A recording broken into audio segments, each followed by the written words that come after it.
सांप और मोर को जन्नत से क्यों निकाला गया, आज हम इसी के बारे में जानेंगे। हज़रत आदम अलैहिस्सलाम और अम्मा हव्वा अलैहिस्सलाम अपनी पैदाइश के जन्नत में खुशहाली के साथ अपनी ज़िंदगी गुजार रहे थे।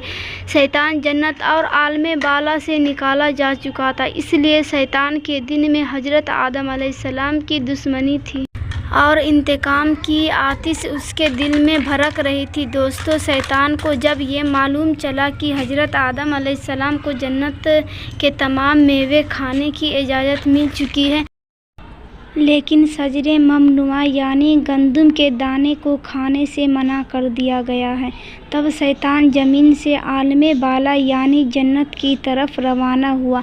जन्नत में शैतान का दाखिला मना था, लेकिन 3 इसमें आज़म याद थे जिसका विर्द करने की वजह से शैतान को ये ताकत हासिल हो गई कि वो पहले आसमान से 7वें आसमान तक पहुंच सके। वो जन्नत के दरवाज़ों पर बने हुए 2 चबूतरों में से एक पर बैठ गया और 300 साल तक इंतज़ार करता रहा कि कोई जन्नत से बाहर आए और वो उससे अपने मतलब की बात कर सके। अचानक मोर जन्नत से बाहर आ गया। उसको देखते ही शैतान खुश हुआ और उससे कहने लगा कि ऐ खुशनुमा परिंदे, तुम कौन हो? मोर ने जवाब दिया, मैं मोर हूँ। उसके बाद मोर ने कहा, तुम अपने बारे में बताओ, तुम कौन हो? शैतान ने कहा, मैं आलमे करोबिया का एक फरिश्ता हूँ और हमेशा अल्लाह की याद में रहता हूँ। मैं ये चाहता हूँ कि जन्नत में मैं भी जाऊँ और वहाँ की नेमतों को अपनी आँखों से देखूँ। शैतान ने मोर से कहा, अगर तुम मुझे जन्नत के अंदर लेकर चलोगे तो मैं तुम्हें 3 ऐसी बातें बताऊंगा जिससे तुम्हें अबदी ज़िंदगी हासिल हो जाएगी। तुम्हें कभी बुढ़ापा और बीमारी नहीं आएगी और तुम हमेशा जन्नत में रहोगे। लालच में आकर मोर ने कहा कि मुझ पे तो इतनी ताकत नहीं है कि मैं तुम्हें जन्नत में ले जाऊं, लेकिन एक सांप मेरा दोस्त है, वो शायद तुम्हारी कोई मदद कर सके। ये कहकर मोर सांप के पास आया और उसे सारा माजरा सुनाया। सांप भी शैतान की बात से बहुत खुश हुआ और उसे अपने मुंह में छुपाकर जन्नत में दाखिल होने में कामयाब हो गया और नजरे मनजुआ यानी उस गंदम के पास पहुंचा दिया जो हज़रत आदम अलैहिस्सलाम और हज़रत हव्वा अलैहिस्सलाम को खाने से मना किया गया था। वहीं दूसरी तरफ जन्नत के निगाहबानों को तुरंत इस बात का पता चल गया कि शैतान जन्नत में दाखिल हो गया है। जब निगहबान शैतान को जन्नत से निकालने लगे तो अल्लाह का हुक्म हुआ कि इसे अभी जन्नत में ही रहने दिया जाए।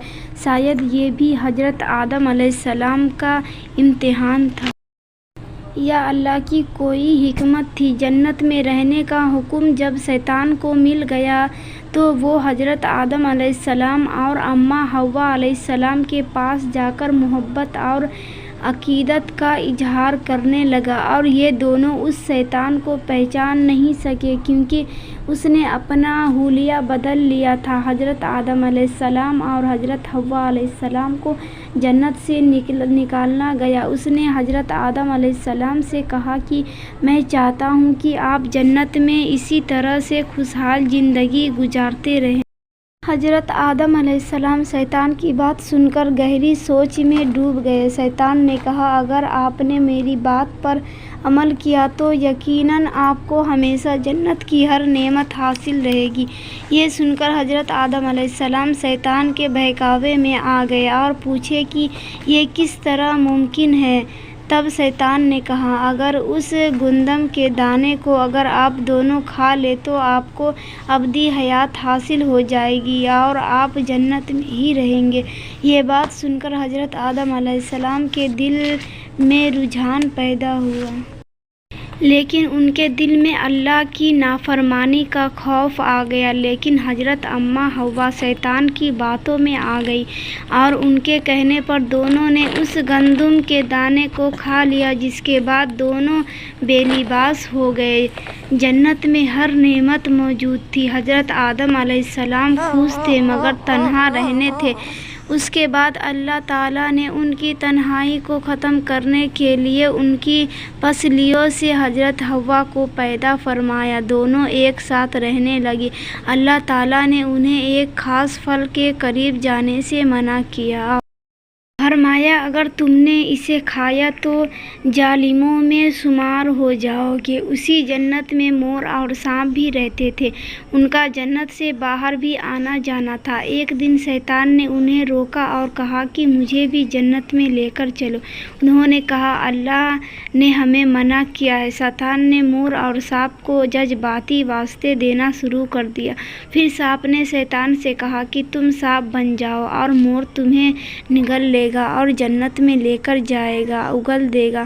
آپ کو بتا دوں کہ سانپ جب جنت میں تھا تو اس کے منہ سے بہت اچھی خوشبو آتی تھی اور اس کے پیر بھی ہوتے تھے اور جیسے آج ہے پہلے اس سے بھی زیادہ خوبصورت ہوا کرتا تھا۔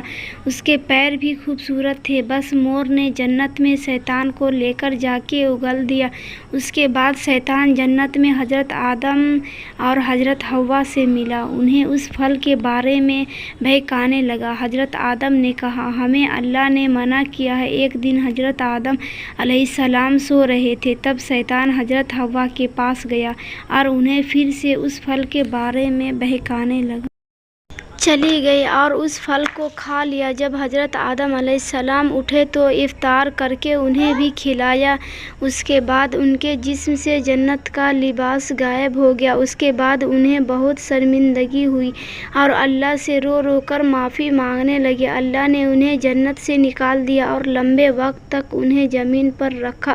اس کے بعد ہی جس پیر سے مور شیطان کو جنت میں لے کر گیا تھا اس سے بھی وہ خوبصورت پیر واپس لے لیا گیا اور بدصورت پیر بنا دیے گئے۔